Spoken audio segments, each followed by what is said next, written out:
Ano ba to? Ano to? Ba't may mga presyo-presyo? Hindi, sir. Actually, ang tinatawag namin dito is Cellboy TV.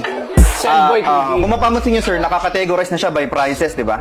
Kasi ang purpose talaga nito is makatulong sa mga customer natin na mapadali ang paghanap ng kailangan nilang smartphone.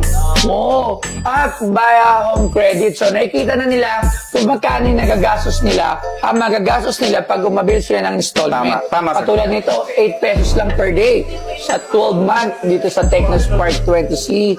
Wow, madali pa ma-approve ang mga loan dito? Oo naman, sir. Super. Madali. Wow, grabe naman pala dito. Ang daming mga display, no? So, napaka talagang madaling ma-reach ng mga masa. So, ano pang inaantay nila, di ba? So, napakagaling naman pala dito. Sa Cellboy, meron silang mga ganyan klase na pagpapakita at hindi na mahirapan ng mga customer. Tama yan, sir. Maraming salamat, sir. Thank you very much.